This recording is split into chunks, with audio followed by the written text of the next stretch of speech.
Video games! I've been playing them all my life, starting from Pokémon Red on the Game Boy Color to visual masterpieces like Battlefield to Peggle. And after so long of playing, you'd think you'd start getting good at them. When picking up a new title, I feel as if I know exactly what I need to do. A side scroller will want me to go in one direction, a game with guns will want me to hold a trigger button to shoot. These are assumptions you may interpret of a lot of games before their tutorials have even finished. As if it were second nature, as if it were a second language. But what happens when somebody doesn't make these assumptions? What happens when somebody doesn't know the controls? I ask these because recently on my channel, I've participated in speedruns of the Sonic the Hedgehog games, where me and a bunch of others race to see who can finish them the fastest. Of the one game I was familiar with, I finished second. Not bad. Of those I wasn't familiar with, and in one case hadn't played any more than 58 minutes, I came dead last. Now, that might sound obvious. Play stupid games, win stupid prizes. But it's why I finished last that surprised me, not the placement itself, as you'll see right now. Where am I going? This is another part of the map where I've just never seen before. Hey, Sonic, you bloody bastard, what are you doing? Why are we going backwards? Why are you skating backwards? No! Is it? I think the turtle's Am I faster supposed to go this way? but I don't want to. I'm not supposed to go this way, am I? No. Shut up! I didn't understand. In the middle of these speedruns where everyone was blitzing off in front of me, I had no idea where to go or what to do, and it's only after losing so many times in a row that I realise now just how absurd that is. If it was just the one game, maybe you call it an outlier. When it's multiple games, you call it a problem. It got me wondering why it was happening. Was it because I hadn't played enough games lately, or because this series had its own language I needed to learn? One instinctively telling me what buttons to push or where the goal was that I hadn't yet discovered from playing other games. The answer, I think, was apparent before I'd even pressed the button to go live. A few months ago, when I first started playing them, I thought it would be fun to see if my family would enjoy them. These are the Wacky Tourists, by the way. Check them out. Just like me before Sonic Unleashed, they were very new to this style of gameplay. Call of Duty and Wordscapes don't typically hit these sorts of speeds. While we were all new to it, what they didn't have was the years I spent learning the general language of games from a young age. Because I don't have them here, and to avoid embarrassing them in full detail, I've recreated the scene that I think really showed me just what the problem was. Let's take a look.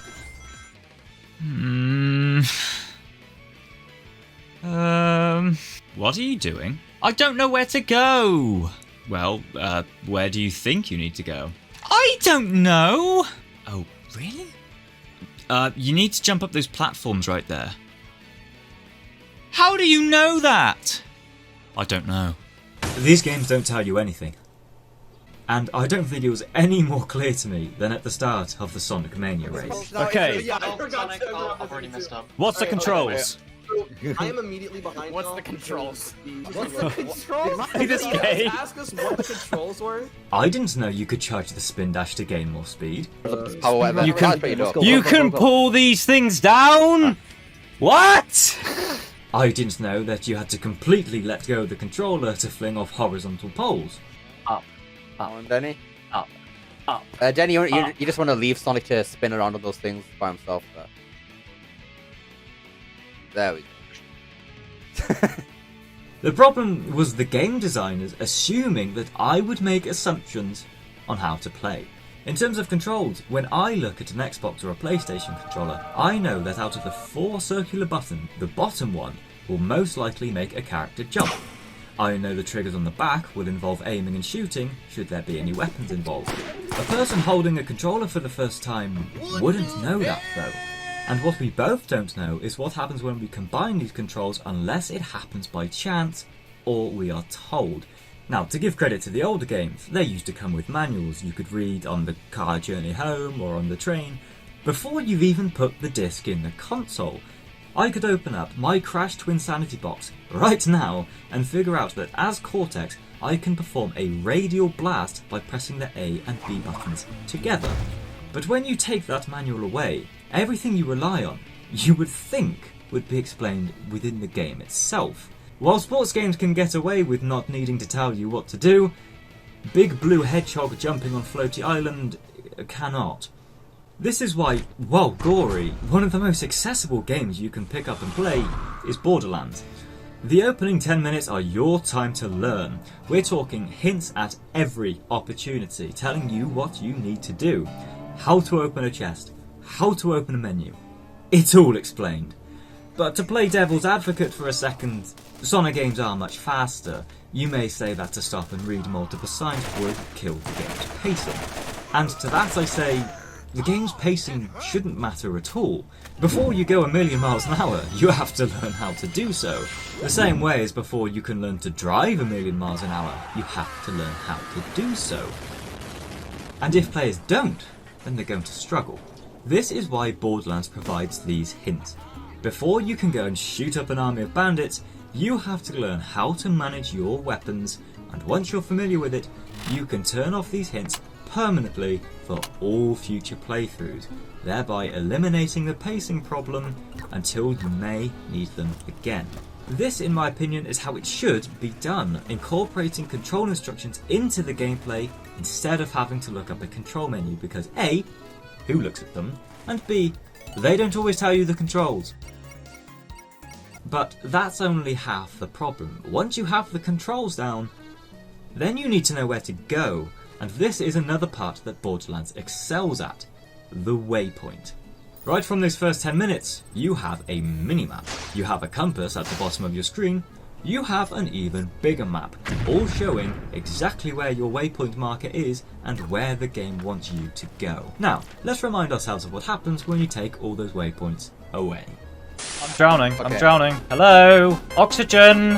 Where are we? It's over. Done the Rouge mission. No! No! Should have done the To make the subliminal message of this video unsubliminal, this is in fact an apology video to the Wacky Tourers. I apologise for putting you through the gauntlet of Green Hills. Sorry Sega, but armor chow hints while you're boosting at the speed of light didn't cut it for us. Yes, they're there. Yes, you can turn them off. But it's kind of hard for a beginner to sacrifice even a slither of focus when so much is going towards making sure you don't turn into Flat Stanley. The only other thing they've got going for them is the linearity and the camera angle, being behind Sonic, pointing straight down the middle, showing you it's the only way to go. But if a new player doesn't know that their objective is to reach the end of the level, then they're not even going to be able to confidently do that. There's rings to collect. There's red rings to collect. Do you have to collect them all to win? Do you have to beat all of the enemies? A new player picking up a controller for the first time simply would not know. And while I've used Sonic as an example for this language barrier, this happens all too often in other series. Looking back on Pokémon Red, the first game I ever played, I have vivid memories of being 4 years old and getting stuck on Route 1 because I didn't know you could jump over ledges, despite the fact that I had to jump over a ledge to get stuck between the ledges. Are you dumb? Yeah, clearly I didn't grow a brain until I was 5. But the point still stands. The biggest gaming franchise in the world started off by not telling you the controls and not informing you explicitly where it wanted you to go. Some people may not know where the gyms are. Whereas if we look at Borderlands, nearly every single interaction you need to progress is labelled on the map and visually highlighted to the player. Which is where there is an argument to be made about exploration. Some players may not like to be explicitly told where to go or what to do. The only problem, again, is that this cuts off a certain group of people from enjoying the game in the first place. So if you have so many people on one side and so many people on the other, how do you balance it out? Well, some directions can be minimal or told through a story. Take Castle Crashers for example. During the opening cutscene, an injured soldier flies through the door. The camera stays on this open door for a few seconds, then begins to move towards the player. Then, before you're even allowed to move, other soldiers around you begin to walk towards this door. My first thought then, as one of these soldiers, is to follow them outside. Clues like this are scattered everywhere, sometimes subtle, sometimes obvious, guiding the player where and when they need to progress. Some games, like the recent Tears of the Kingdom, will give you a giant map where hundreds of side quests aren't even labelled. Other games some may struggle to grasp simply because they're, well, they're a bit shit. But throughout all of them, there will most likely be some sort of minute assumption made by the developer on how they want you to play. The reason why I call this the Waypoint language is because not only will those assumptions be about where you need to go, but also about how you get there. Knowing the controls, knowing your waypoints. Playing in these Sonic speedruns was very eye-opening and quite humbling to be back in the shoes of a noob experiencing a game for the first time. My advice would be, if you're trying to introduce somebody to your favourite game, recognise the language you've built from playing and recognise how you have learnt it. If you had to go through YouTube videos, online blogs, ancient Yahoo answers, chances are your friend might appreciate a little bit of help to make sure that they don't have to go through the same thing. Games are meant to be enjoyed, and the best thing we can do is make sure people can enjoy them. Thank you for watching.